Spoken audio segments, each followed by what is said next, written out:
What if the world's most valuable resource isn't gold, oil, or technology, but the untapped ideas of young people? We often say children are the leaders of tomorrow. Believe me, we're setting most of them to fail even before they start. Imagine if the next great solution, the one the world is waiting for, is already in the mind of a young person, lurking in the shadows, yearning to be heard, yet no one ever asks them to speak. How much potential are we losing every single day? We cannot afford the luxury of time.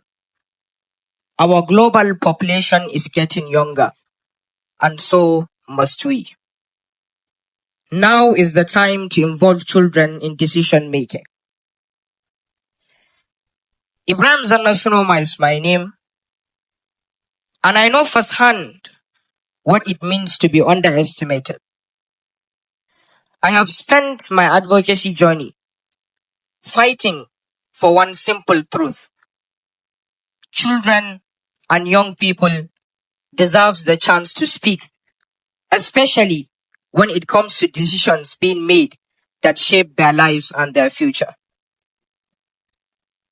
Born in northeast Nigeria, where insurgency and hardship were a part of daily life, I have witnessed firsthand children with the same dreams as anyone else met with obstacles too great for even the strongest wills to overcome. I knew that if we didn't speak up, the silence will continue to drown the hopes of me and my peers. How can leaders in high offices, sitting miles away from our homes and our schools, claim to understand what we go through if they don't hear it directly from us? The hard truth is this: anything for us without us, it's not truly for us. Sometimes people, they ask me, Ibrahim, you are too young to be worrying about these big issues. And I think to myself, well, that's exactly the problem. Why should anyone be too young to even care about their own future? I have had the privilege of attending international discussions. I have represented millions of young voices. And believe me, each time I have seen how powerful it is when leaders truly listen to us. Not out of courtesy, but because they understood that true change only happens when it comes from the perspective of those affected. Sometimes people, they ask us, how is it like being an advocate at such a very young age? They see us in these big stages, in these big rooms, and they say, you are so mature for your age. But what they don't see are the childhood moments replaced by responsibility, the carefree days I will never get back. And I think to myself, no young person has to grow up so fast just to fight for their basic rights. This isn't only about children. It's about young adults on the cusp of building their futures. The barriers they face in education, their basic rights, unemployment, they are real. Imagine a young girl who dreams of being the next Albert Einstein, but has no school to attend.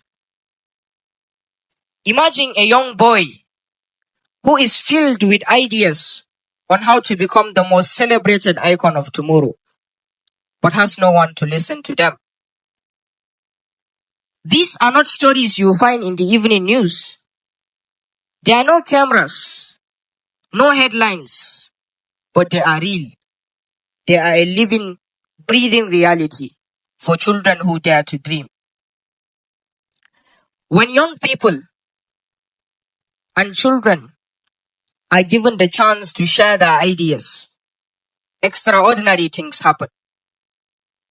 Our policies, they become more inclusive. Our nations develop, and our solutions, they become sustainable. If you have ever felt like your voice doesn't matter, or like no one is listening, then I'm here to tell you your voice can change everything. And here are simple steps on how you can get your voice heard. Speak up wherever you are. Speak up in your schools, in your communities. Speak up among your friends, in your families, because those small conversations will be the one to spark the big changes. Also, find your people. It's always said, two heads are better than one. Find like-minded people who also have the same goals, the same aspirations, who also want to achieve similar things you want to achieve. Work together. Believe me, you get it right. Also, use social media. This is how I have started. I have posted my videos online. I have joined conversations, joined competitions. Believe me, social media has the power to take your voice from your community to the world. One post can be the start of something huge. And finally, also never stop trying. The first group of people you speak to might not listen, but as you continue to speak, your voice gets stronger. Always have this mindset that there is light at the end of the tunnel. No matter how long the night is, darkness must surely give way to the light of the dawn. Stormy the weather might well be, it won't rain forever. Any type of madness will come to an end. So never give up. It's time to challenge the idea that young people should wait for our turn. We are not just asking to be heard. We are demanding to be heard. We are claiming our place at the table. Believe me, if we don't make room for young leaders today, we'll pay the price of their absence tomorrow.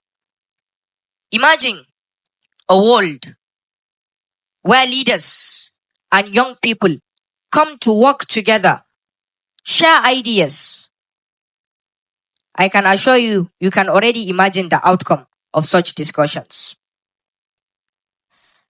Let's talk for a moment. How did you get here? I know somewhere along the line, you told someone your idea, your plan for the future, your goals, your dreams, your aspirations. Someone listened to you. Someone supported you. Someone helped you grow. Now imagine if no one had. Where would you have been today? So I ask you, whether you are a leader, a parent, a teacher, a brother, a sister, or a friend, how will you make spaces for young voices in your world? Don't just listen to us, support us. Don't just encourage our dreams, empower us. Because the change we all seek lies within those who dare to dream. And it starts with every voice, every perspective, and every idea. I will leave you with the quote of Nelson Mandela. He says, "There is no keener revelation of a society's soul than in the way it treats its children." Our leaders know that. You know that. But our young people, our children, make sure they know that you believe in them too. Thank you. Yes, sir. See when you hold on, face.